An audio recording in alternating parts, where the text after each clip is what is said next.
The sound of the front door clicking open was a welcome reprieve from the suffocating silence that had filled our home all evening. Natalie was back from her book club, and even from the hallway, I could hear the unusual lilt in her voice, a melody I hadn't heard in months. She breathed into the living room, a radiant smile illuminating her face like she just discovered a new continent. Her cheeks were flushed, her eyes sparkling, and she seemed younger somehow. She'd always enjoyed her book club, but tonight was different. There was a vibrancy about her that made my gut twist into a tight knot. "Hey babe," she chirped, leaning in for a quick peek on the cheek. Her skin smelled of vanilla and something else, musk. I didn't recognize we had such a great discussion tonight. You wouldn't believe it, we actually stayed an extra hour. I forced a smile, trying to ignore the creeping suspicion that was goring at my inside. "Sounds fun," I said, my voice sounding flat even to my own ears. "What was the book?" She pulled a slim paper bag from her tote bag, the cover featuring a woman staring longingly into a sunset. It was a trashy romance novel, not the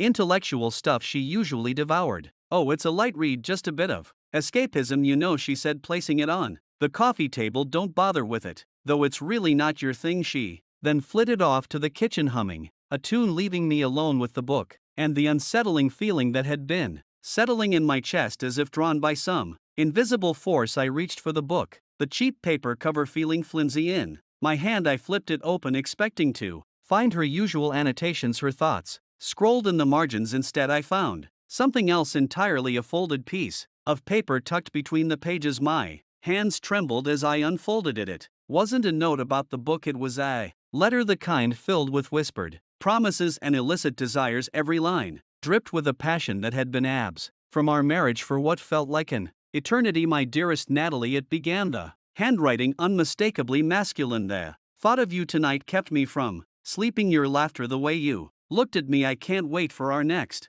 escape." It went on, each word a cruel, precise stab into my heart. It talked of stolen glances, shared secrets, and a rendezvous they had planned at a secluded cabin she had said she was visiting with her sister for the weekend. My blood ran cold as I read the words, the vibrant colors of the room fading to a dull gray. My wife, the woman I had loved and trusted for 10 years, was having an affair. The breath left me in a rush as the reality of her betrayal settled upon me, crushing me like a physical weight. I didn't want to scream, I didn't want to cry, I just wanted to break something. I held the letter in my trembling hand, the words burning into my memory, the name of the man, James, a brand edged into my soul. I decided against confrontation that night. Instead, I forced a smile, went through our usual routine of dinner, followed by TV, each second feeling like an eternity. I could see the fake affection in her eyes when she leaned in to kiss me goodnight. That's when I knew I wouldn't let this pass. I would make her and her lover pay. It would be methodical and it would be painful. Over the next few days, I played the part of the oblivious husband, all the while carefully gathering information about James. The first found him on social media as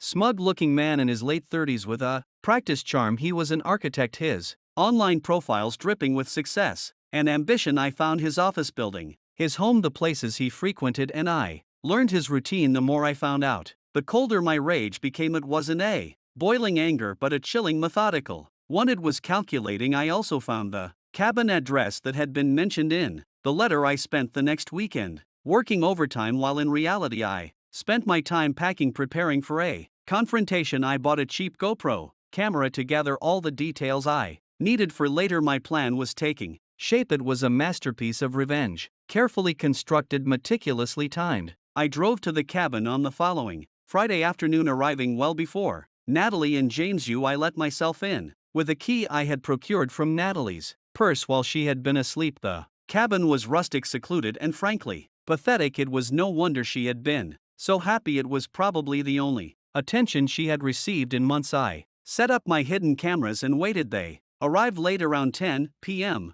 laughing and carrying bags of groceries. I watched them through the camera lens, their faces lit with an illicit joy, and felt my resolve harden. I waited another hour, letting them settle in, the giggles and whispers growing louder with each passing minute. Then I made my move. I kicked the door open, the force of the impact making the flimsy wood splinter around the lock. The laughter died in their throats as they turned to see me standing there, a dark figure outlined against the dim porch light. Natalie's face went pale, her hand flying to her mouth, her eyes wide with horror. James, initially defined, took a step back, his bravado evaporating at the sight of my face. It was a face she hadn't seen in years, a face she never wanted to see. Again surprise, I said, my voice dangerously low. Looks like you two were having a good time. James recovered, slightly attempting to assert himself. Who are you? Get out of here. I didn't even look at him. My gaze was fixed on Natalie, watching the fear creep into her eyes, a fear that finally, after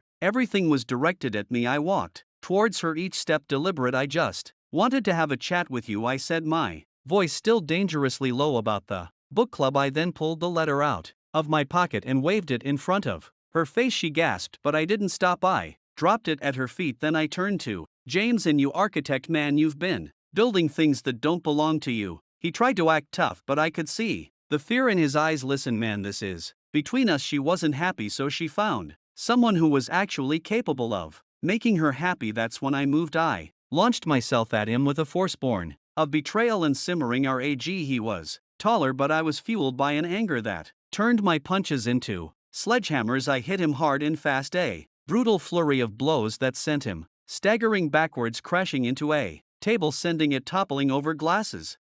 Breaking. The fight was fast and brutal. I beat him, each punch a testament to her betrayal. I smashed his smug face and I saw the fear in his eyes, and I relished it. He tried to fight back, but he was no match for the ferocity of my anger. I had spent the last few weeks watching my life fall apart. My anger finally had an outlet. Natalie, completely horrified, was screaming, but I ignored her. I kept my eyes fixed on James, every punch landing with the satisfying crunch of bone and the wet thud of flesh. I didn't stop until he was on the ground, his face a bloody mess, moaning and gasping for air. I finally stood back, catching my breath, staring down at him with contempt. I had been calm, cold, calculated, but now I had given in to the rage that had been building inside of me. I turned to Natalie, who was now a crumpled mess of tears. I looked her in the eyes and told her she was the most pathetic person I had ever met. I could have forgiven a mistake, I told her, but the coldness, the planning, you were an evil person. She had nothing to say in return. I guess you really loved that book club, huh? I said,